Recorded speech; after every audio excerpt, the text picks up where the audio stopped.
Hello students, welcome to DNS. मैं आपकी zoology tutor. आज हम लोग पढ़ेंगे DNA and DNA super coiling के बारे में। तो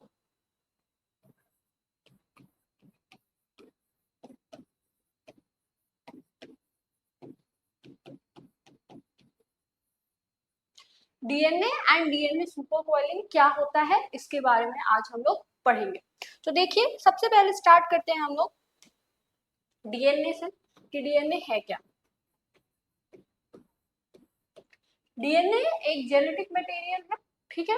डबल हेलिकल इसका स्ट्रक्चर होता है। एंटी पैरेलल जो है पोलैरिटी इसकी होती है 5 प्राइम से 3 प्राइम एंड 3 प्राइम से 5 प्राइम। तो डीएनए जो है डिफरेंट डिफरेंट टाइप्स के होते हैं, जैसे कि A DNA, B DNA, Z DNA, ठीक है। तो ये डिफरेंट डिफरेंट टाइप्स होते हैं। ओवरऑल डीएनए है क्या? जेनेटिक मटेरियल है।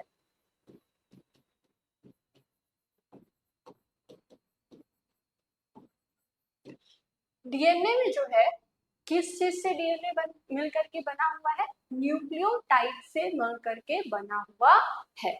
तो अगर हम लोग इसके मोनोमेरिक यूनिट को देखें तो न्यूक्लियोटाइड से मिल करके डीएनए बना हुआ होता है। न्यूक्लियोटाइड में दो चीजें प्रेजेंट होती हैं, nucleoside and phosphate group.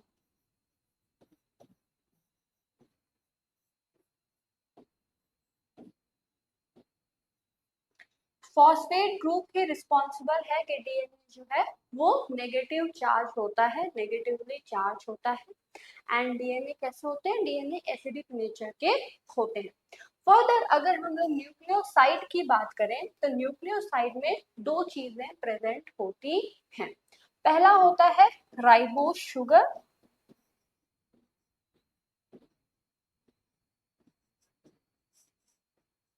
And दूसरी चीज होती है नाइट्रोजिनस बेस। डीएनए है तो कैसा राइबोस शुगर प्रेजेंट होगा? डीऑक्सी राइबोस शुगर प्रेजेंट होगा। कौन सा? डीऑक्सी राइबोस शुगर,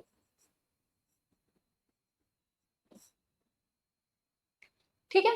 तो ribose sugar, deoxy ribose sugar जो है उसमें प्रेजेंट होता है डीएनए में, एंड नाइट्रोजनस बेसिस प्रेजेंट होते हैं। नाइट्रोजनस बेसिस की अगर हम लोग बात करें तो नाइट्रोजनस बेसिस जो है वो दो तरीके के होते हैं। पहला होता है प्यूरीन, दूसरा होता है पिरिमिडीन।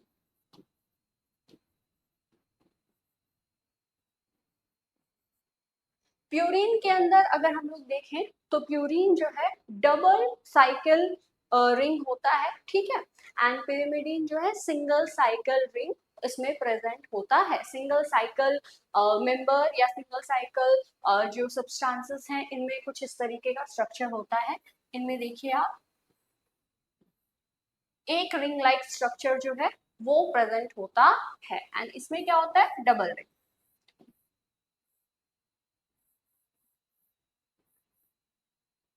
तो प्यूरीन को डबल रिंग मेंबर्स कहा जाता है एंड पिरिमिडीन को सिंगल रिंग मेंबर्स कहा जाता है। प्यूरीन के अंदर डीएनए में अगर हम लोग बात करें तो एडेनिन एंड ग्वानिन आता है। पिरिमिडीन में क्या होता है? डीएनए के अंदर साइटोसिन एंड थाइमिन आता है, ठीक है। तो ये चीज आई होप आपको पता होगी। अब ये जो नाइट्रोजनस बेसिस हैं ये क्या करते हैं? आपस में हाइड्रोजन बॉन्ड बनाते हैं एंड आपस में इन दोनों ही स्ट्रैंड को हाइड्रोजन बॉन्डिंग के थ्रू अटैच करके रखते हैं। अगर हम लोग बात करें तो एडेनिन जो है वो थाइमिन के साथ बॉन्ड बनाता है, हाइड्रोजन बॉन्ड, एंड ग्वानिन जो है वो साइटोसिन के साथ बॉन्ड बनाता है। यहाँ पे एडेनिन और थाइमिन के बीच में 2 हाइड्रोजन बॉन्ड्स बनते हैं एंड ग्वानिन एंड साइटोसिन के बीच में 3 हाइड्रोजन बॉन्ड्स बनते हैं। आई होप ये बेसिक कंसेप्ट जो है आपको समझ में आ गया होगा। क्यों? क्योंकि हमारा जो आज का मेन टॉपिक है वो है DNA super coiling. DNA super coiling क्या होता है, उससे पहले आपको डीएनए के बारे में पता होना चाहिए।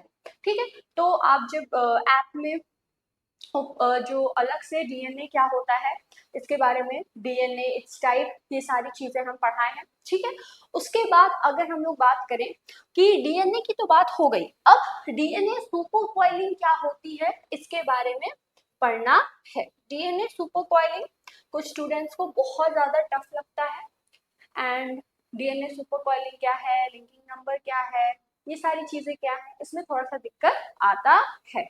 तो घबराने की जरूरत नहीं है, डीएनए सुपर कॉइलिंग बहुत ही अच्छा टॉपिक है, बहुत ही इंटरेस्टिंग टॉपिक है। चलिए स्टार्ट करते हैं।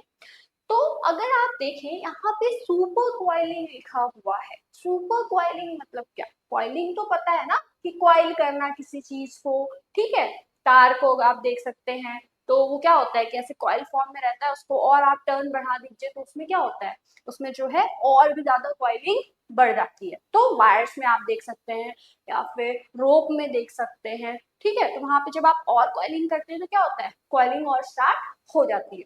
अब वैसे ही डीएनए क्या है, डीएनए तो खुद एक कॉइल स्ट्रक्चर है, देखिए इस तरह से कॉइलिंग तो है ही ना। अब इस कॉइलिंग का सुपर कॉइलिंग करना मतलब एक ऐसा स्ट्रक्चर जो कि खुद ही कॉइल है, अब उसमें से उसका और भी ज्यादा कॉइलिंग करना, that is called as super coiling. तो DNA super coiling I hope आपको समझ में आया होगा। चलिए, डीएनए सुपर कॉइलिंग है क्या? डीएनए सुपर कॉइलिंग क्या है? डीएनए सुपर कॉइलिंग मतलब the amount of the twist that is being done within a particular DNA strand which determines the amount of the strain that is being present on it, that is called as DNA supercoiling। मतलब वो amount of twist जो कि किसी DNA के ऊपर कराया जा रहा है, जिसकी वजह से वो क्या है, कितने अमाउंट ऑफ स्ट्रेन उसके ऊपर पड़ रहा है, ये ओवरऑल प्रोसेस जो है वो डीएनए सुपर कॉइलिंग कहलाता है। ठीक है, चलिए, a given strand is may be positively coiled, sorry positively super coiled और नेगेटिवली सुपर कॉइल्ड। अब अगर हम लोग बात करें सुपर कॉइलिंग की, तो सुपर कॉइलिंग दो तरीके का होता है। डीएनए सुपर कॉइलिंग दो तरह से क्लासिफाई है। कैसे क्लासिफाई है? एक कहलाता है पॉजिटिव सुपर कॉइलिंग एंड एक कहलाता है नेगेटिव सुपर कॉइलिंग। तो ये पॉजिटिव सुपर कॉइलिंग क्या है, नेगेटिव सुपर कॉइलिंग क्या है, अभी हम लोग पढ़ेंगे। ठीक है, अभी के लिए आप जानिए कि जो सुपर कॉइलिंग है डीएनए की वो दो तरीके से होती है। चलिए, अब जो amount of strand super coiling है, ये बहुत सारे नंबर ऑफ बायोलॉजिकल प्रोसेसेस जो हैं उनको अफेक्ट करते हैं। जैसे कि आप देखते हैं कि डीएनए जो है एक ऐसा जेनेटिक मटेरियल है जिसके अराउंड बहुत सारे प्रोसेसेस जो हैं वो होते रहते हैं, उसके अराउंड बहुत सारे प्रोसेसेस जो हैं वो होते हैं, बहुत इम्पोर्टेंट है वो। तो किस तरीके से जो स्ट्रैंड की सुपर कॉइलिंग है वो ढेर सारे बायोलॉजिकल प्रोसेस पर अपना इफेक्ट कैसे दिखाती है, जैसे कि कंपैक्टिंग ऑफ द डीएनए हो गया, या regulating access of the genetic material हो गया, जेनेटिक कोड हो गया, which strongly affect the DNA metabolism and possibly the gene expression। तो ओवरऑल इस सुपर कॉइलिंग का क्या इफेक्ट हो रहा है डीएनए के मेटाबॉलिज्म के ऊपर, डीएनए का जो जीन एक्सप्रेशन है उसके ऊपर। क्यों? क्योंकि डीएनए के पास क्या प्रेजेंट होता है, जीन प्रेजेंट होता है ना। फिर उसके बाद डीएनए का क्या होता है, ट्रांसक्रिप्शन होता है जिससे आरएनए बनता है, फिर ट्रांसलेशन होता है जिससे प्रोटीन बनता है, एंड यही जो जीन है जब इसके ट्रांसलेशन के थ्रू पूरा प्रोसेस हुआ, ट्रांसक्रिप्शन हुआ, ट्रांसलेशन हुआ, प्रोटीन बना, तो ये क्या कहलाता है, ये जीन एक्सप्रेशन कहलाता है ना। तो ये जो है ये इस चीज को बताया जा रहा है कि किस तरीके से जो डीएनए सुपर कॉइलिंग है वो अफेक्ट होता है। ठीक है। चलिए, तो अगर हम लोग बात करें कि डीएनए सुपर कॉइलिंग का क्या क्या इफेक्ट होता है, तो ये जो है वैल्यूएबल इफेक्ट्स शो होते हैं। सर्टेन एंजाइम्स हैं जैसे कि टोपोआइसोमरेज, वो क्या करते हैं, चेंज करते हैं amount of the DNA super coiling को, जिसके वजह से बहुत सारे जो प्रोसेसेस हैं वो होते हैं। डीएनए रेप्लिकेशन, ट्रांसक्रिप्शन, इनमें इनका इम्पोर्टेंट रोल होता है।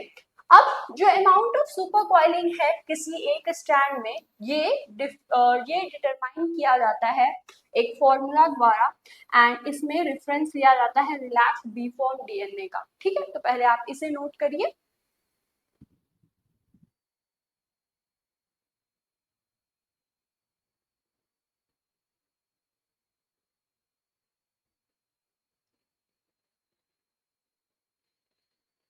तो डीएनए सुपर कॉइलिंग जो है बहुत ज्यादा इंपॉर्टेंट प्रोसेस है। ठीक है, तो इसको जो है कैसे, आप पहले इसे नोट कर लीजिए, फिर उसके बाद हम समझाते हैं।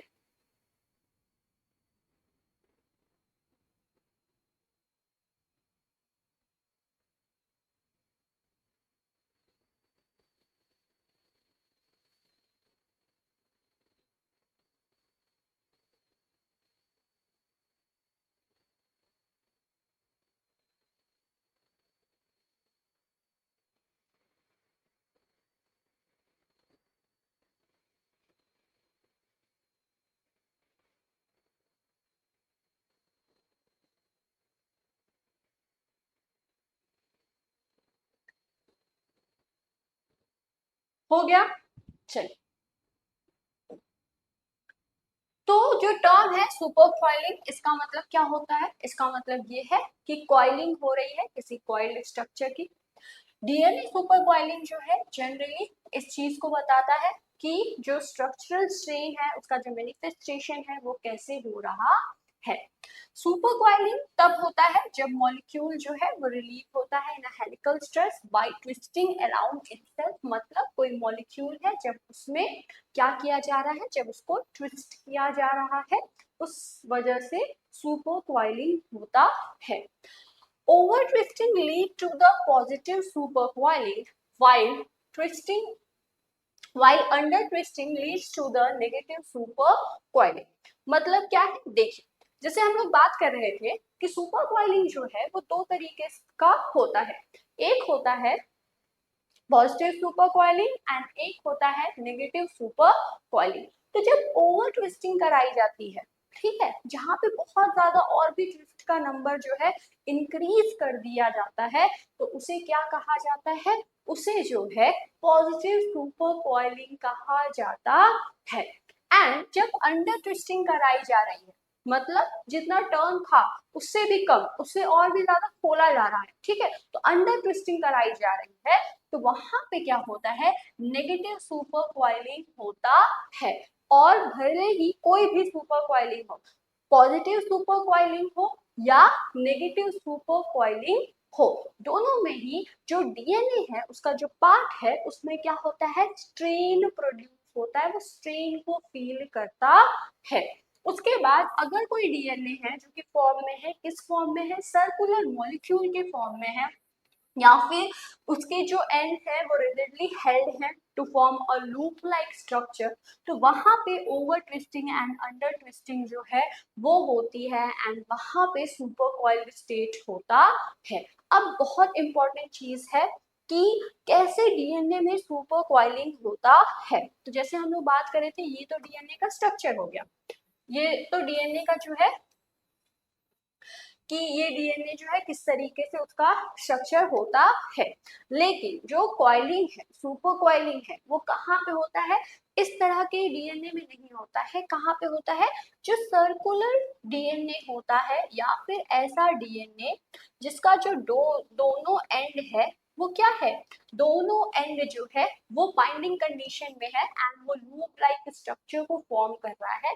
तो ऐसे सर्कुलर डीएनए में जो सुपर कॉइलिंग है वो देखने को मिलती है। ये चीज समझ में आई। तो triple C, covalently close circular DNA में ये देखने को मिलता है। ठीक है, तो अगर हम लोग डीएनए सुपर कॉइलिंग की बात करें कि डीएनए सुपर कॉइलिंग जो है वो कहाँ पे देखने को मिलता है, तो डीएनए सुपर कॉइलिंग जो है वो सर्कुलर डीएनए में या फिर ऐसा डीएनए जिसका जो दोनों फ्री एंड है वो क्या हो रहा है, वो फ्री नहीं है, वो इनक्लोज है, वो लूप लाइक स्ट्रक्चर को फॉर्म कर रहा है, उसमें जो है डीएनए सुपर कॉइलिंग देखने को मिलता है। अब इसके बाद जो है, अब हम लोग जो टाइप्स हैं that is positive and negative super coiling उसके बारे में पढ़ेंगे। तो जब डीएनए का जो हेलिक्स है अगर उसके पास normal number of base pairs present हैं पर उनके हेलिकल टर्न में, तो उसे क्या कहते हैं, रिलैक्स स्टेट कहते हैं।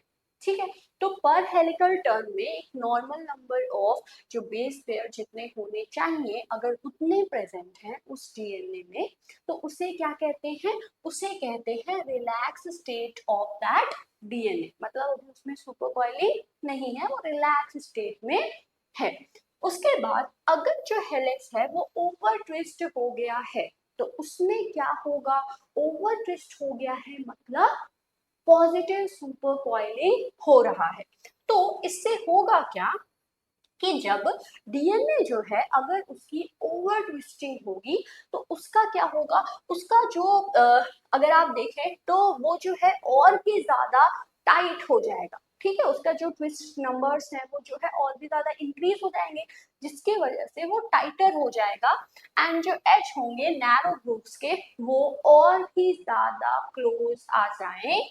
अब यहाँ पे अगर हेलिक्स अंडर ट्विस्टिंग हो गई तो उस समय पे क्या होता है, नेगेटिव सुपर कॉइलिंग होती है एंड यहाँ पे जो एजेस हैं नैरो ग्रुप्स के वो क्या हो जाते हैं, वो और भी ज्यादा दूर हो जाते हैं। क्यों, क्योंकि पॉजिटिव सुपर कॉइलिंग में क्या होता है, टर्न इंक्रीज हो जाता है ना, तो वहां पे जो नैरो ग्रुप्स डीएनए में प्रेजेंट होते हैं वो क्या हो जाते हैं, और भी ज्यादा पास पास आ जाते हैं। ठीक है, और यहाँ पे जब अंडर ट्विस्टिंग होती है तो क्या होता है, उसे उसका जो ट्विस्ट है उसको और भी ज्यादा डिक्रीज किया जा रहा है। तो जो माइनर ग्रुप था, सॉरी जो नैरो ग्रुप्स है वो क्या हो रहा है, वो और भी ज्यादा दूर हो जा रहा है एंड ये किसमें होता है, नेगेटिव सुपर कॉइलिंग में होता है। तो अगर हम लोग बात करें कि जो ये जो चेंज हो रहा है ट्विस्ट का from that relax state of the DNA, इसके लिए क्या जरूरी होता है, इसके लिए एनर्जी की जरूरत होती है एंड ये करता क्या है, ये इंक्रीज करता है स्ट्रेस को अलोंग द मॉलिक्यूल्स। तो हम बात कर रहे थे कि क्या, कि सुपर कॉइलिंग जब होता है तो चाहे वो पॉजिटिव सुपर कॉइलिंग हो या नेगेटिव सुपर कॉइलिंग हो, जो स्ट्रेन है वो इंक्रीज होता है। तो यहाँ पे जो पॉजिटिव सुपर कॉइलिंग हो या नेगेटिव सुपर कॉइलिंग हो जिसमें ओवर वाइंडिंग या फिर अंडर वाइंडिंग हो रही है, तो वहां पे क्या होता है, एनर्जी कंज्यूम होता है एंड जो मॉलिक्यूल्स हैं जो पहले रिलैक्स स्टेट में थे अब वो उनके अंदर क्या आ जाता है, स्ट्रेस जनरेट होता है। ठीक है, तो पहले आप इसे नोट करिए।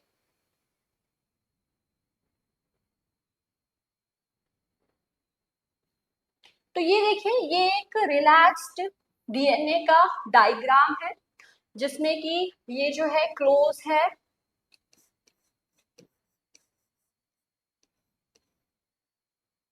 कोवेलेंटली क्लोज सर्कुलर डीएनए है एंड ये रिलैक्स फॉर्म में है। पॉजिटिव सुपर कॉइलिंग में क्या हो जाता है, इसमें वाइंडिंग और भी ज्यादा इंक्रीज हो जाती है। तो मान लीजिए अगर ये अभी जो वाइंडिंग है ये मान लीजिए अगर सपोज 100 है, तो पॉजिटिव सुपर कॉइलिंग में क्या हो जाता है, ये जो नंबर है ये इंक्रीज हो जाएगी, मान लीजिए 120।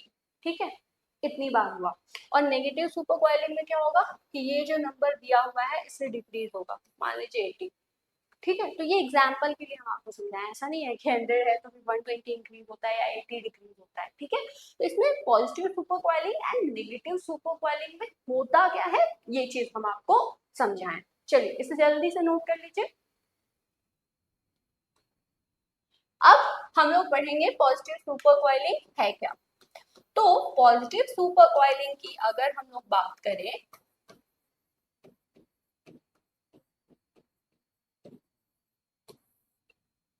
तो पॉजिटिव सुपर कॉइलिंग किस मैनर में होता है, कैसे किया जाता है, क्या इसके अंदर होता है। तो पॉजिटिव सुपर कॉइलिंग जो है वो राइट हैंडेड मैनर में होता है। इसमें जो डबल हेलिकल फॉर्म है डीएनए का, इसको और भी ज्यादा ट्विस्ट किया जाता है एंड बहुत ज्यादा ट्विस्टिंग हो जाती है। एंड इस वजह से ये जो ट्विस्टिंग है ये डीएनए को और भी ज्यादा टाइट करता है। यहाँ पे होता क्या है कि डीएनए जो है वो राइट हैंडेड मैनर में बहुत ज्यादा ट्विस्ट कराया जाता है। एंड ये राइट हैंडेड डायरेक्शन में होता है, तब तक होता है जब तक कि हेलिकल की वजह से नॉट जो है वो क्रिएट ना हो जाए।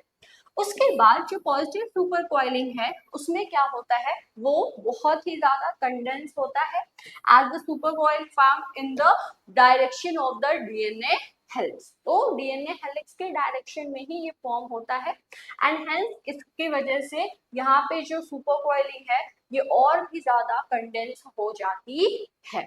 ठीक है, तो इसे आप नोट कर लीजिए।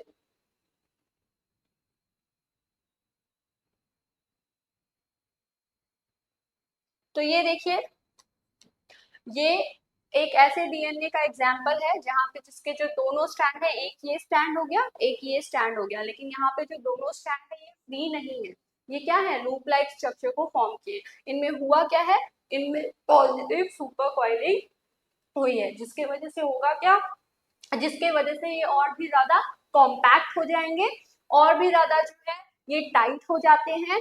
एंड इसमें होता इस वजह से भी ऐसा है क्योंकि पॉजिटिव सुपर कॉइलिंग जो है वो राइट हैंडेड मैनर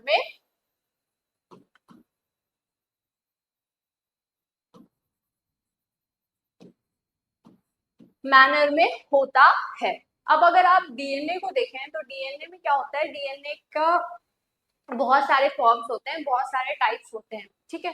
तो मेनली जो है वो बी डीएनए के रेफरेंस में पढ़ा जा रहा है यहाँ पे। तो बी डीएनए में क्या होता है, बी डीएनए जो है राइट हैंडेड मैनर में होता है उसके स्ट्रैंड्स, ठीक है। तो वो भी right handed and positive super coiling भी राइट हैंडेड। तो होगा क्या, बहुत ही ज्यादा कॉम्पैक्ट हो जाएगा, बहुत ही ज्यादा जो है वो कंडेंस हो जाता है। तो इसे आप नोट कर लीजिए पहले।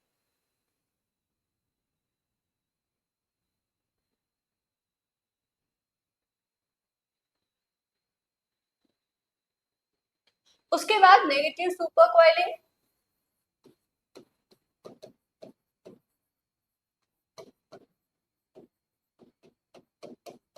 नेगेटिव सुपर कॉइलिंग में क्या होता है, नेगेटिव सुपर कॉइलिंग जो है वो लेफ्ट हैंडेड मैनर में वर्क करता है।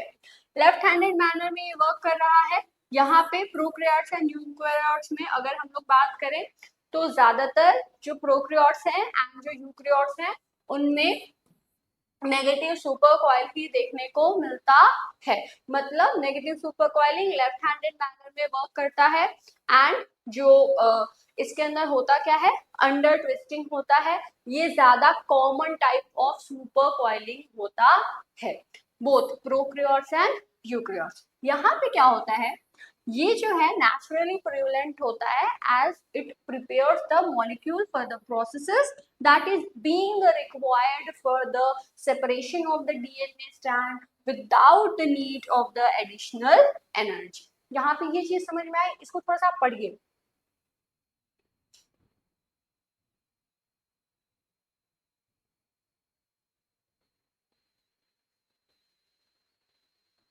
नेगेटिव सुपर कॉइलिंग क्यों फेवर किया जाता है, क्यों ऐसा है कि नेचर में ज्यादा जो है नेगेटिव सुपर कॉइलिंग देखने को मिलता है। तो नेगेटिव सुपर कॉइलिंग क्या फीचर्स को देखिए। नेगेटिव सुपर कॉइलिंग क्या कराता है, अंडर ट्विस्टिंग कराता है। मतलब क्या है, ये डीएनए का जो ट्विस्ट नंबर होगा, जो ट्विस्टिंग है उसको डिक्रीज करता है, मतलब डीएनए को खोलने का काम करता है। और आपको याद होगा कि डीएनए में क्या होते हैं, बहुत सारे प्रोसेसेस होते हैं, जैसे कि रेप्लिकेशन। रेप्लिकेशन में भी तो फॉर्क फॉर्मेशन होता है ना, क्यों, क्योंकि वहां पे फिर रेप्लिकेशन में पेरेंट स्ट्रैंड से डॉटर स्ट्रैंड का बनना जरूरी होता है, ठीक है। उसके बाद ट्रांसक्रिप्शन को आप देखिए, ट्रांसक्रिप्शन में भी तो ट्रांसक्रिप्शन बबल फॉर्म होता है ना, जहाँ पे डीएनए के स्ट्रैंड को ओपन होने की जरूरत होती है, खुलने की जरूरत होती है, ताकि जो आरएनए है वो सिंथेसाइज हो सके।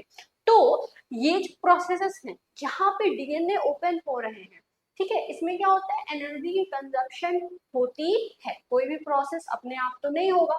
तो अगर आप देखें नेगेटिव सुपर कॉइलिंग क्या कर रहा है, नेगेटिव सुपर कॉइलिंग तो यही कर ही रहा है कि डीएनए जो है उसको क्या कर रहा है, ओपन कर रहा है। इस वजह से डीएनए की जो नेगेटिव सुपर कॉइलिंग है ये ज्यादा फेवरेबल होती है, ये ज्यादा पाई जाती है प्रोकैरियोट्स में एंड यूकैरियोट्स में। क्यों? क्योंकि ये डीएनए को खोलने का काम करता है, जिसके वजह से डीएनए के जो प्रोसेसेस हैं जैसे कि रेप्लिकेशन हो गया या ट्रांसक्रिप्शन हो गया, वहां पे एडिशनल अमाउंट ऑफ एनर्जी खर्च करने की जरूरत नहीं पड़ती है एंड वो प्रोसेसेस अच्छे से हो पाते हैं। ठीक है, इसका मतलब ये है। तो चलिए इसे नोट कर लीजिए पहले।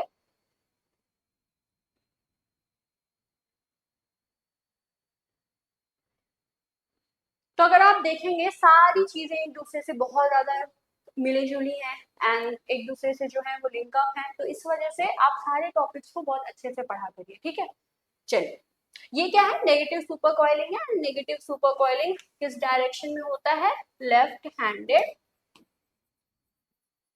डायरेक्शन में। यहाँ पे क्या होता है, जो नैरो ग्रुप्स होते हैं वो और भी ज्यादा दूर हो जाते हैं। चलिए उसके बाद positive and negative super coiling की अगर हम लोग बात करें, तो जब डीएनए हेलिक्स जो है अगर उसके पास normal number of base pairs हैं उसके पर हेलिकल टर्न्स में, जो कि उसका रिलैक्स स्टेट कहलाता है, अगर ये हेलिक्स जो है डीएनए का वो ओवर ट्विस्ट हुआ तो ये क्या हो जाएगा, टाइट हो जाएगा, जिसमें होगा क्या, नैरो ग्रुप्स पास पास में आ जाएंगे। ये किसमें होता है, पॉजिटिव सुपर कॉइलिंग। आप शॉर्टकट में मत लिखिएगा, पूरा पॉजिटिव सुपर कॉइलिंग लिखिएगा अपने नोट्स में, ठीक है, या एग्जाम। चलिए अगर हेलिक्स जो है वो अंडर ट्विस्ट हो रहा है, इसमें होगा क्या, नैरो ग्रुप जो है और भी ज्यादा दूर हो जाएंगे। ये कहाँ पे होता है, नेगेटिव सुपर कॉइलिंग। उसके बाद अगर हम लोग बात करें कि यहाँ पे जो चेंज हो रहा है ट्विस्ट में फ्रॉम द रिलैक्स स्टेट, इसमें एडिशनल एनर्जी की जरूरत होती है एंड इस वजह से जो स्ट्रेस है उस मॉलिक्यूल पे वो भी इंक्रीज होता है। ठीक है, उसके बाद पॉजिटिव सुपर कॉइलिंग क्या है, राइट हैंडेड डायरेक्शन में होता है एंड इससे और भी ज्यादा कंडेंस हो जाता है। नेगेटिव सुपर कॉइलिंग क्या होता है, लेफ्ट हैंडेड डायरेक्शन में होता है। अब अगर हम लोग बात करें कि ये जो सुपर कॉइलिंग है आखिर ये फॉर्म कैसे होता है, क्यों और कैसे ये फॉर्म हो रहा है। ठीक है, तो अगर हम लोग बात करें बहुत सारे ऐसे सेलुलर इवेंट्स होते हैं जैसे कि रेप्लिकेशन हो गया, ट्रांसक्रिप्शन हो गया, डीएनए स्ट्रैंड्स को वहां पे जरूरत होती है कि वो एक दूसरे से सेपरेट हो। ठीक है, अच्छा अब यहाँ पे अगर एक बार जो डीएनए स्ट्रैंड है उसको क्या जरूरत पड़ा है, उसको जरूरत पड़ा है कि वो जो है आपस में क्या हो जाए, सेपरेट हो जाए। तो वहां पे एट दैट लोकेशन जो ट्विस्ट नंबर है वो रिड्यूस हो जाते हैं। अब ट्विस्ट नंबर अगर रिड्यूस हुए हैं तो इसके वजह से होता क्या है, इसके वजह से टेंशन क्रिएट होता है किस पर, डीएनए पर एंड इस वजह से जो ब्रिथ है वो फॉर्म होता है ताकि कंपनसेट किया जा सके इस टेंशन को जो कि स्ट्रैंड में फॉर्म हो रहा है। यहाँ पे कुछ एंजाइम्स हैं जैसे कि टोपोआइसोमरेज, वो क्या करते हैं, वो रिलीफ करने में हेल्पफुल होते हैं इस स्ट्रेस को एंड ये जो है रिड्यूस करते हैं लिंकिंग नंबर को। अब यहाँ पे दो चीजें आ गई हैं, एक हो गया है टोपोआइसोमरेज एंड एक हो गया है लिंकिंग नंबर। अब ये दोनों चीज क्या है, परेशान मत होइए, अभी पता चल जाएगा, पहले आप इस चीज को समझ लीजिए कि सुपर कॉइलिंग आखिर कैसे फॉर्म होता है। तो सुपर कॉइलिंग क्या है ये हमें पता है, पॉजिटिव सुपर कॉइलिंग क्या है ये भी पता है, नेगेटिव सुपर कॉइलिंग क्या है ये भी पता है। नेगेटिव सुपर कॉइलिंग क्यों ज्यादा फॉर्म होता है, तो उसका रीजन यहाँ पे दिया हुआ है कि ज्यादातर ऐसा होता है कि डीएनए में बहुत सारे प्रोसेसेस होते हैं जैसे कि रेप्लिकेशन हुआ, ट्रांसक्रिप्शन हुआ, वहां पे ये जो स्ट्रैंड है ये खुलते हैं। ठीक है, एंड वहां पे क्या होता है कि जो स्ट्रेन है वो प्रोड्यूस होता है डीएनए पे, जो टेंशन है वो प्रोड्यूस होती है, वहां पे नेगेटिव सुपर कॉइलिंग होती है। अब टेंशन, अगर डीएनए में टेंशन हुआ, ठीक है, वहां के लिए तो सही है, ठीक है कि रेप्लिकेशन हो जाए, ट्रांसक्रिप्शन हो जाए, लेकिन ये चीज लंबे समय के लिए सही नहीं है ना। तो इस टेंशन को रिलीव करने के लिए एक एंजाइम आता है जो कि क्या कहलाता है, टोपोआइसोमरेज कहलाता है। टोपोआइसोमरेज क्या होता है, ये डीएनए को कट करता है। टोपोआइसोमरेज की अगर हम लोग बात करें तो टोपोआइसोमरेज दो तरह के होंगे, टोपोआइसोमरेज 1 एंड टोपोआइसोमरेज 2, या टोपोआइसोमरेज फर्स्ट या टोपोआइसोमरेज सेकंड। टोपोआइसोमरेज 1 क्या होता है, ये सिंगल स्ट्रैंड पर कट करता है। टोपोआइसोमरेज सेकंड क्या करता है, ये डबल स्ट्रैंडेड डीएनए पर वर्क करता है। उसके बाद अब लिंकिंग नंबर क्या है, तो लिंकिंग नंबर समझने के लिए अभी हम आगे पढ़ाएंगे लिंकिंग नंबर क्या होता है, विथ क्या होता है, तो अभी आप समझ जाएंगे उसको। अभी के लिए ये आप नोट कर लीजिए।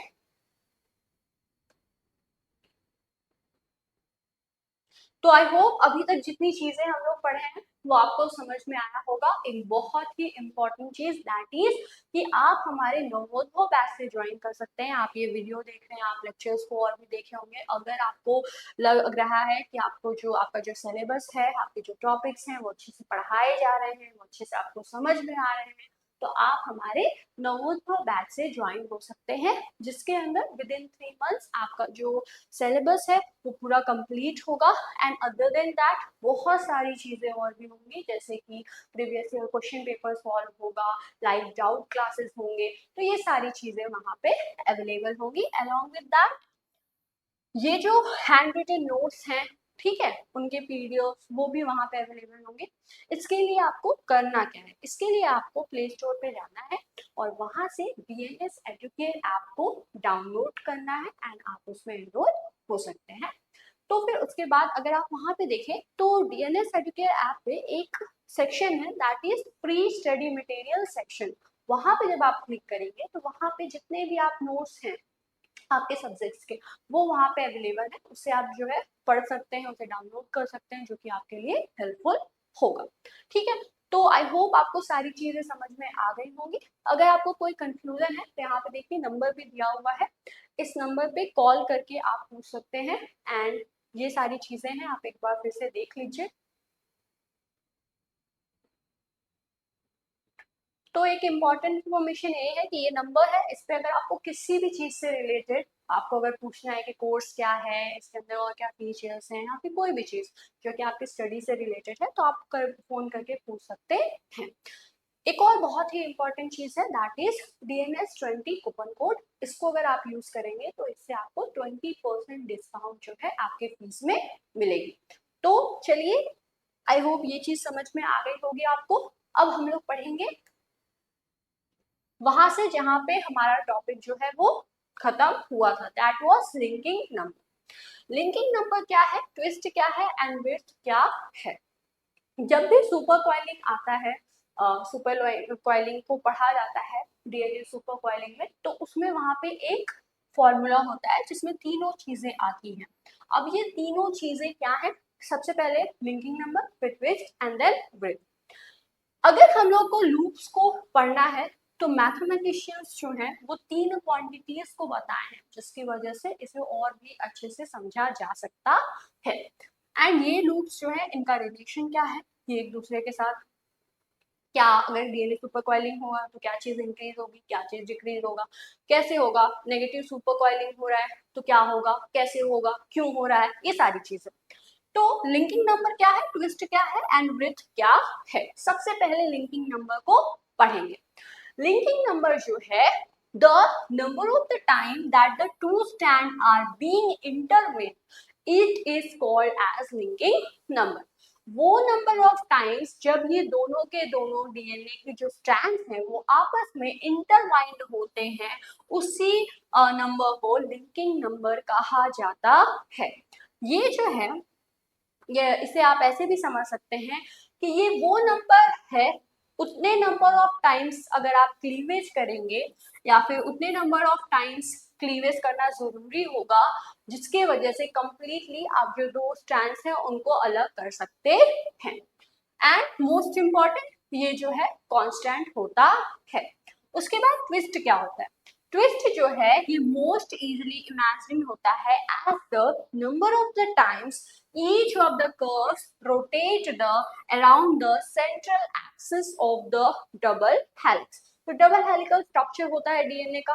अब ये जो डबल हेलिकल स्ट्रक्चर है इसमें जो कर्व्स प्रेजेंट होते हैं ये कर्व्स कितनी बार रोटेट हो रहे हैं central axis of that double helix, उसी को कहते हैं वृत्त, सॉरी उसी को कहते हैं ट्विस्ट। इसके बाद अगर हम लोग बात करें वृत्त का, तो वृत्त जो है ये चीज बताता है कि कितने नंबर ऑफ टाइम्स में जो सेंट्रल एक्सिस है दैट इज सी वो बना रहा है किस चीज को, लूप को अराउंड इटसेल्फ। ठीक है, तो वृत्त जो है वो नंबर ऑफ टाइम्स है जहां पे सेंट्रल एक्सिस जो है वो लूप बना रहा है अपने चारों तरफ, तो इसी चीज को कहते हैं वृत्त।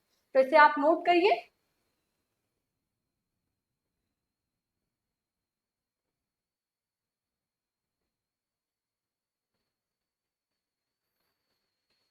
तो न्यूमेरिकल एक्सप्रेशन क्या है इन डिग्रीज ऑफ सुपर कॉइलिंग के लिए? तो लिंकिंग नंबर जो है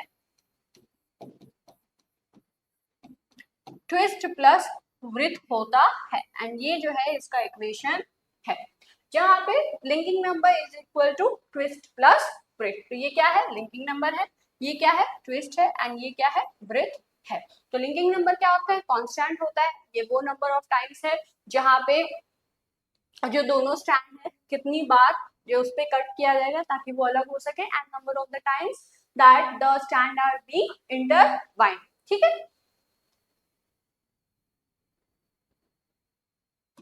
तो अब एग्जांपल्स के थ्रू हम लोग समझते हैं कि कैसे ये जो है वर्क करता है।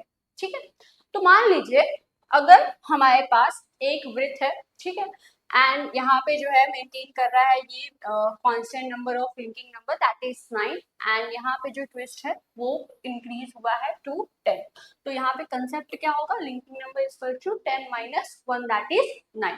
ठीक है, तो यहाँ पे क्या हो रहा है, डीएनए क्या होगा इस केस में, डीएनए जो है वो राइट हैंडेड है एंड ये फॉर्म करेगा एक लेफ्ट हैंडेड वृत्त को that is will be anti clockwise, and ये डिवाइड करेगा डीएनए को एंड मेक करेगा writhe that will be easier to remove.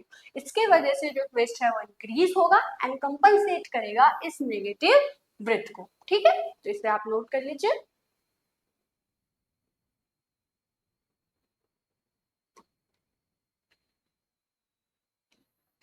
अब दूसरा केस है, मान लेते हैं हम लोग हमारे पास +1 वृत्त है, यहाँ पे हम लोग को मेंटेन क्या करना होगा कि लिंकिंग नंबर जो है वो 9 होना चाहिए। क्यों? क्योंकि लिंकिंग नंबर जो है वो कांस्टेंट होता है। तो यहाँ पे हम लोग को क्या करना पड़ेगा, रिड्यूस करना पड़ेगा। तो यहाँ पे होगा क्या कि लिंकिंग नंबर क्या है, 9 ही होना चाहिए। तो यहाँ पे 8 + 1 दैट विल बी 9। ठीक है, तो यहाँ पे जो डीएनए है वो राइट हैंडेड है, जहाँ पे होगा क्या कि जब सुपर कॉइलिंग जो है वो क्लॉकवाइज डायरेक्शन में होगा, तो यहाँ पे जो ट्विस्ट की वैल्यू है वो क्या होगी, वो डिक्रीज होगी। किस चीज को कंपनसेट करने के लिए, कंपनसेट करने के लिए एंड एकोमोडेट करने के लिए कि जो वृत्त है वो जो है वो कंपनसेट हो सके एंड जो डीएनए है वो ब्रेक अपार्ट हो सके। यहाँ पे जो एनर्जी है वो कंज्यूम होगी एंड फॉर्म करेगी स्ट्रॉन्ग सुपर कॉइलिंग।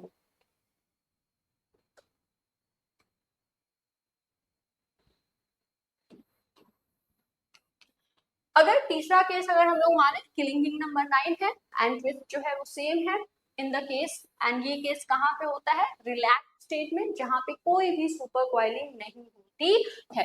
तो मतलब लिंकिंग नंबर तो कांस्टेंट रहेगा एंड कांस्टेंट नंबर हम लोग क्या मान के चल रहे हैं कि मान लीजिए लिंकिंग नंबर 9 है, उसी से negative super coiling and positive super coiling को समझे। और यहाँ पे क्या है, यहाँ पे ऐसा केस है जहाँ पे सुपर कॉइलिंग हुई ही नहीं है।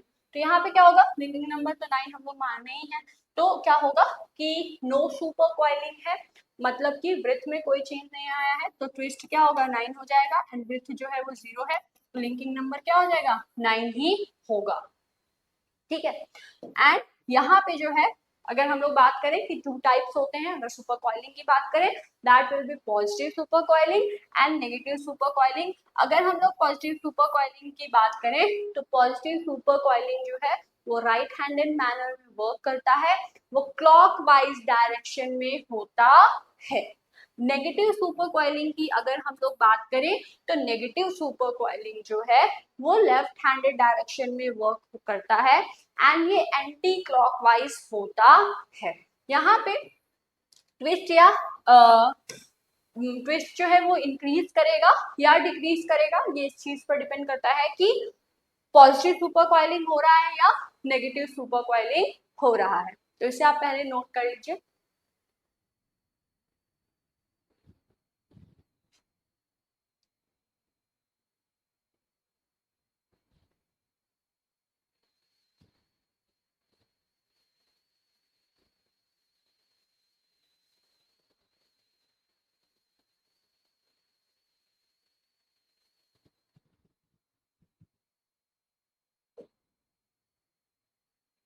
उसके बाद अब हम लोग जो है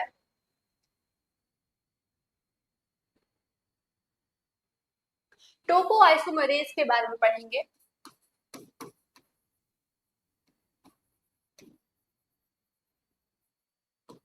तो टोपो आइसोमरेज जो है वो दो तरह के हैं। पहला है क्लास 1 टोपो आइसोमरेज। क्लास 1 टोपो आइसोमरेज में होता क्या है कि ये एक ऐसा टाइप ऑफ एंजाइम है जो कि ब्रेक करता है one strand of the DNA helix को, ठीक है। तो ये जो डीएनए हेलिक्स है उसके एक स्ट्रैंड को ब्रेक करता है। ये एटीपी इंडिपेंडेंट मैनर में वर्क करता है एंड इसका जो मैकेनिज्म है वो इस तरह से है कि पहले ये क्या करता है, रोटेट करता है ब्रोकन स्ट्रैंड को अराउंड द इंटैक्ट स्ट्रैंड ताकि रिलैक्स हो सके, अनबाइंडिंग हो सके एंड जो स्ट्रेन है डीएनए हेलिक्स पे वो हो सके एंड उसके बाद जो है रीसीलिंग होता है ends of the broken strand का।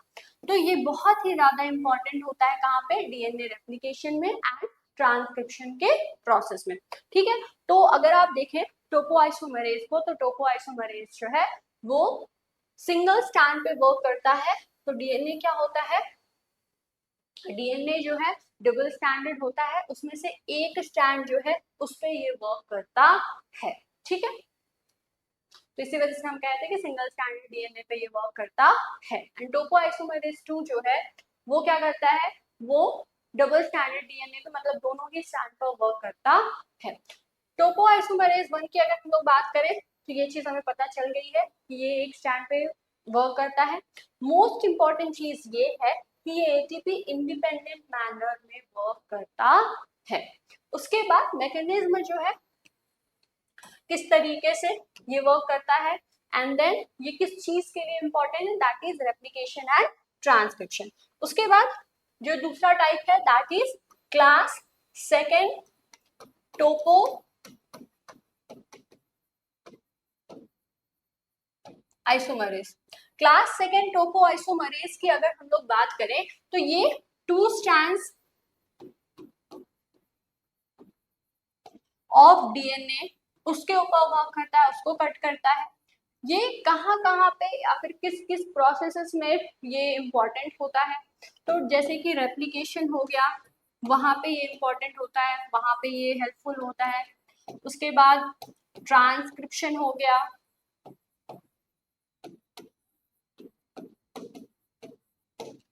फिर डीकेटनेशन का जो प्रोसेस होता है, डीकेटनेशन आप पढ़े होंगे ना,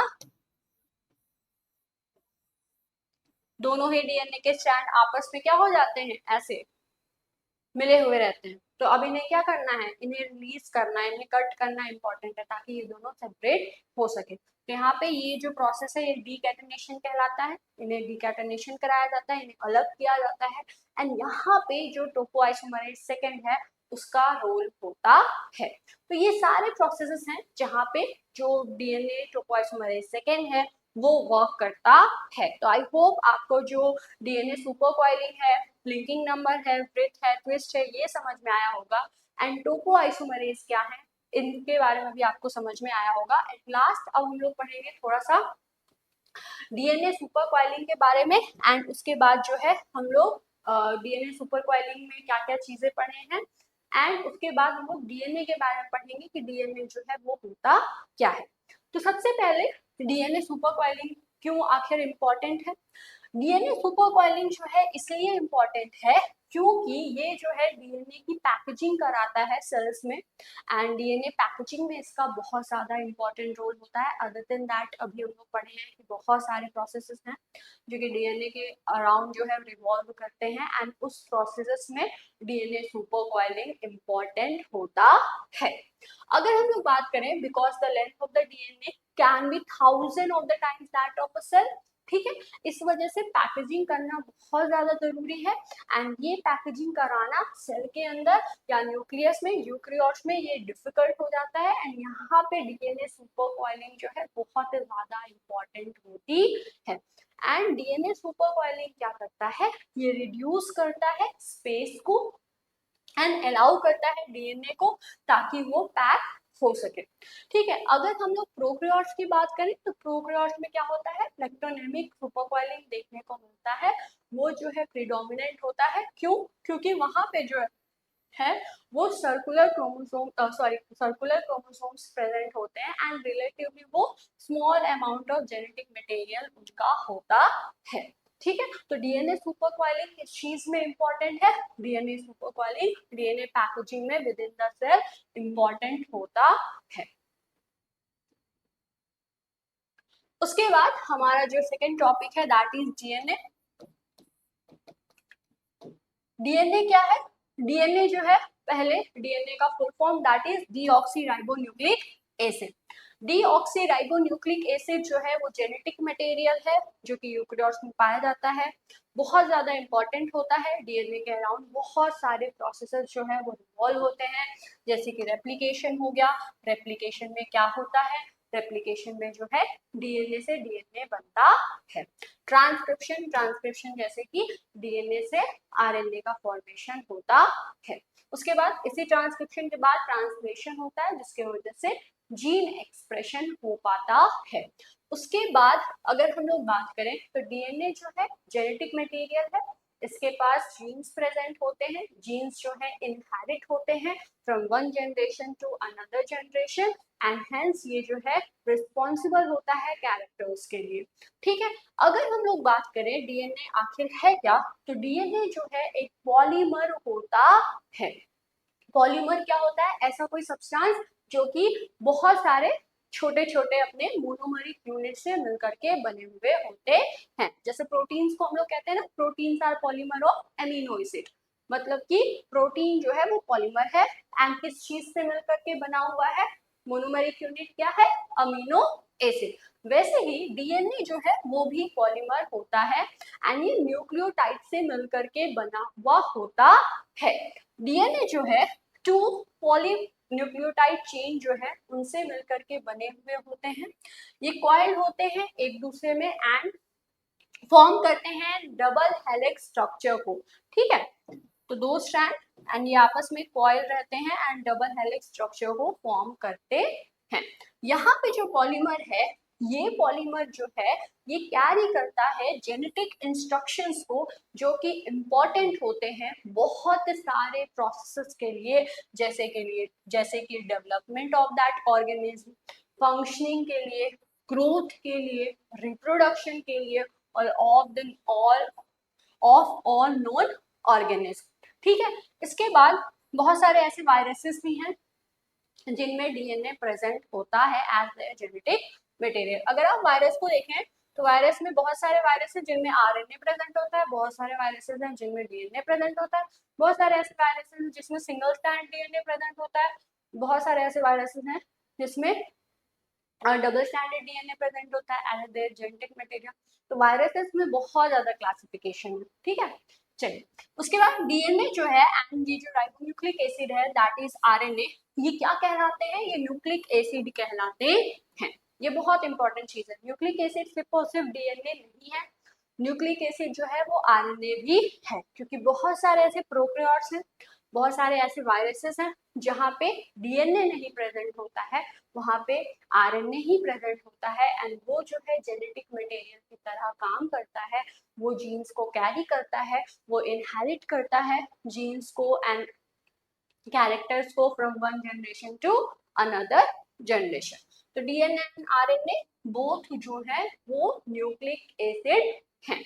उसके बाद alongside the protein, lipids and complex carbohydrates that is polysaccharides, nucleic acid जो है वो one of the 4 major types of the macromolecules हैं जो कि इसेंशियल होते हैं from all the known forms of the life. इसका मतलब क्या है, देखिए जितने भी ऑर्गेनिज्म हैं उनमें मेजरली, वैसे तो बहुत सारी चीजें जरूरी होती हैं, लेकिन मेजरली 4 ऐसे मैक्रोमोलिक्यूल्स हैं जिनकी जरूरत होती है। ये कौन कौन से हैं? प्रोटीन्स हैं, लिपिड्स हैं, कार्बोहाइड्रेट्स हैं। कार्बोहाइड्रेट्स में भी बहुत सारे टाइप होते हैं, जैसे मोनोसैकेराइड हो गया, डाइसैकेराइड हो गया, पॉलीसैकेराइड हो गया।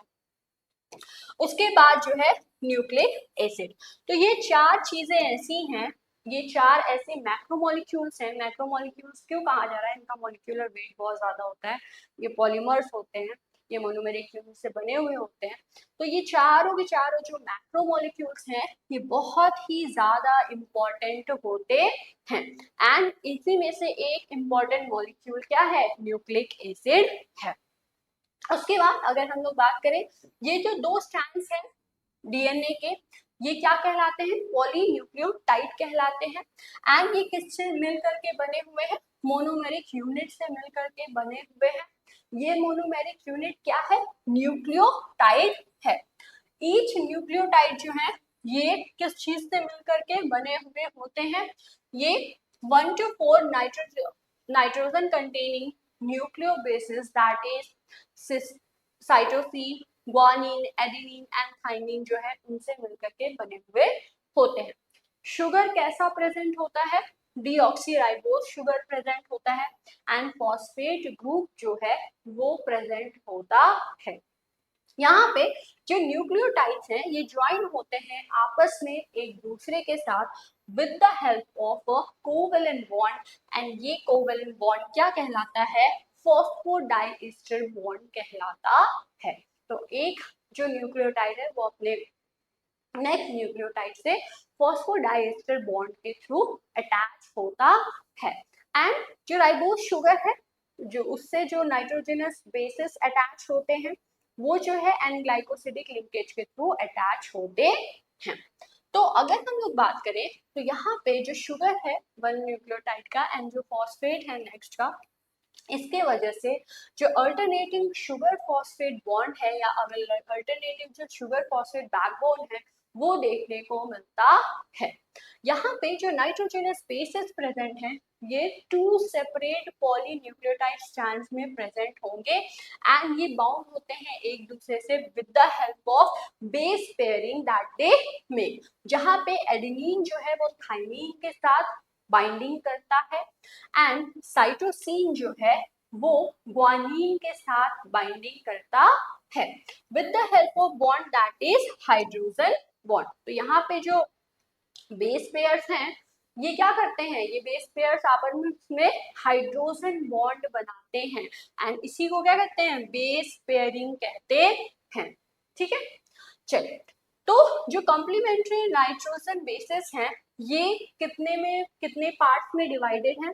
तो ये जो है इनका 2 ग्रुप्स होता है। पहला होता है सिंगल रिंग पिरिमिडीन एंड दूसरा होता है डबल रिंग प्यूरिन। तो प्यूरिन क्या है? डबल रिंग है। पिरिमिडीन क्या है? Single ring. तो उसी को बताया गया है कि सिंगल रिंग पिरिमिडीन पहला क्लास एंड दूसरा क्लास डबल रिंग प्यूरिन। अगर हम लोग डीएनए की बात करें तो जो पिरिमिडीन है वो कौन कौन से होते हैं? थाइमीन होता है एंड साइटोसिन होता है। एंड प्यूरिन की अगर हम लोग बात करें तो कौन कौन से होते हैं? एडेनिन होता है एंड ग्वानिन होता है। अब हम लोग कुछ क्वेश्चंस जो है उसको डिस्कस कर लेते हैं। सबसे पहले ये डिस्कस कर लेते हैं difference between DNA and RNA. ये चीज हम लोग पढ़े हैं ना कि डीएनए आरएनए दोनों ही न्यूक्लिक एसिड है, तो आखिर दोनों में डिफरेंस क्या होता है? ठीक है, तो एक तरफ डीएनए को पढ़ लेते हैं, दूसरी तरफ आरएनए। तो पहली चीज तो ये कि जो डीएनए है वो यूकेरियोट्स में जेनेटिक मटेरियल की तरह प्रेजेंट होते हैं, एंड आरएनए जो है मोस्टली प्रोकैरियोट्स में प्रेजेंट होते हैं, ठीक है, एक्सेप्ट द वायरसेस, ठीक है, दोनों के केस में वायरसेस ही एक्सेप्शन होते हैं। उसके बाद डीएनए की अगर हम लोग बात करें तो इसका फुल फॉर्म क्या होता है, डीऑक्सीराइबोन्यूक्लिक एसिड, एंड आरएनए का क्या होता है, ribonucleic acid.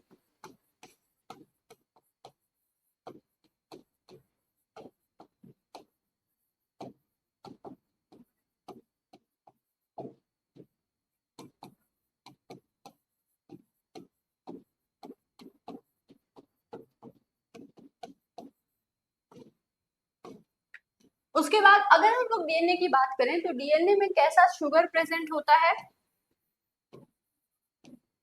Ribose sugar present होता है, दैट इज डीऑक्सीराइबोस शुगर, ठीक है, तो यहाँ राइबोस मत लिखेगा, डीऑक्सीराइबोस ही लिखेगा। क्यों, क्योंकि यहाँ पे जो है आरएनए में राइबोस शुगर प्रेजेंट होता है, ठीक है। उसके बाद डीएनए में क्या होता है, डीएनए में जो नाइट्रोजनस बेसेस हैं जिसमें प्यूरीन जो है वो एडेनिन और ग्वानिन होता है, पिरिमिडीन जो है वो साइटोसिन एंड थाइमिन होता है। वहीं अगर आप आरएनए को देखें तो आरएनए जो है उसमें प्यूरीन तो एडेनिन ग्वानिन होता है, लेकिन पिरिमिडीन क्या होता है, पिरिमिडीन जो है वो साइटोसिन एंड यूरेसिल होता है, थाइमिन की जगह पे यूरेसिल आ जाता है। वहीं अगर आप डीएनए के 2 प्राइम एंड को देखें राइबोस शुगर का, जो डीऑक्सीराइबोस शुगर को, तो वहां पर 2 प्राइम जो एंड है उसका, उस पे क्या होता है 2 प्राइम पोजीशन पर, 2 प्राइम एंड नहीं 2 प्राइम पोजीशन पर OH ग्रुप माइनस होता है, OH ग्रुप नहीं प्रेजेंट होता है। एंड आरएनए में क्या होता है, वहां पे 2 प्राइम पोजीशन पर OH ग्रुप भी प्रेजेंट होता है, ये भी एक डिफरेंस है। इसी वजह से जो डीएनए है, वैसे तो और भी बहुत सारे रीजंस हैं, जैसे कि इसमें थाइमिन का प्रेजेंट होना या आरएनए में यूरेसिल का प्रेजेंट होना, एंड डीएनए के डीऑक्सीराइबोस शुगर जो है उसके 2 प्राइम पोजीशन पर OH का ना प्रेजेंट होना, एंड आरएनए पे 2 प्राइम पोजीशन पर OH प्रेजेंट होना। ये रीजन क्या होते हैं, ये रीजन बनाते हैं डीएनए को थोड़ा सा स्टेबल एंड आरएनए को रिएक्टिव, या कह सकते हैं अनस्टेबल, ठीक है। तो ये सारे डिफरेंसेस हो गए। अब कुछ क्वेश्चंस हैं जो कि आपके लिए होमवर्क है, जो कि आपको अपने नोट्स में ऐड करने हैं। सबसे पहला क्वेश्चन तो ये है, डिफाइन डीएनए। तो डिपेंडिंग अपॉन द क्वेश्चन किस तरह से आपके एग्जाम में क्वेश्चन आ रहा है, अगर ये वेरी शॉर्ट में आया है तो ज्यादा एक्सप्लेन करने की जरूरत नहीं है, शॉर्ट में आया तो थोड़ा सा एक्सप्लेन कर दीजिए, ठीक है। एंड अगर लॉन्ग में आया है तो बहुत ही अच्छे से इसके सारे फीचर्स, इसके टाइप्स, इसके सारे कैरेक्टरिस्टिक्स उन्हें आपको मेंशन करना होगा। Second question is, what is DNA super coiling.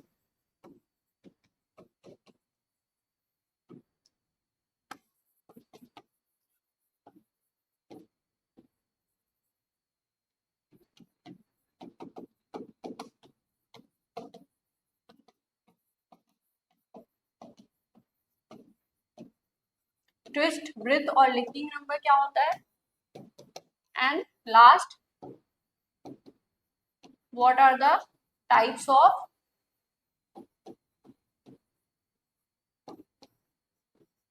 DNA super coil. तो ये सारी चीजें हम आपको बता चुके हैं, बस आपको ढूंढ के थोड़ा सा लिखना है, या फिर आप जो है अपने बुक से लिख सकते हैं, जैसे आपको समझना है वैसे आप लिख लीजिएगा।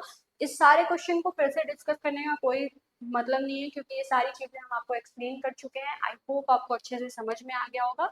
एट लास्ट बहुत ही इंपॉर्टेंट इन्फॉर्मेशन, कि बहुत सारे ऐसे स्टूडेंट्स हैं जो कि हमारे जो वीडियोस हैं, लेक्चर्स हैं, उनको देखते हैं, उनको अच्छा भी लगता है, समझ में भी आता है, लेकिन वो ये चीज़ नहीं समझ पाते हैं कि हम लोग जो है नवोदय बैच को जो है चला रहे हैं, जिसके अंदर जो स्टूडेंट्स हैं फर्स्ट सेमेस्टर के, उनके जो कोर्सेज हैं जैसे कि बॉटनी हो गया, जूलॉजी हो गया, केमिस्ट्री हो गया, तीनों चीज़ों की जो सब्जेक्ट्स हैं उनके जो क्लासेस हैं वो वहाँ पे प्रेजेंट हैं एंड उसको जो है आप पढ़ सकते हैं, समझ सकते हैं। इसके लिए करना क्या होगा, इसको जो है आपको, इसके लिए आपको प्ले स्टोर पे जाना है, PNS एडुकेयर आपको प्ले स्टोर से डाउनलोड करना है, इनरोल आप उसमें हो सकते हैं एंड वहाँ पे जो है आपको, जब आप DNS एडुकेयर आपको देखेंगे तो वहाँ पे एक सेक्शन बना हुआ होगा that is free study material section. तो वहां से जो है आपको नोट्स मिल जाएंगे अपने सब्जेक्ट्स के। तो आई होप आपको ये सारी चीजें अच्छे से समझ में आई होंगी एंड एट लास्ट ये जो DNS20 कूपन कोड है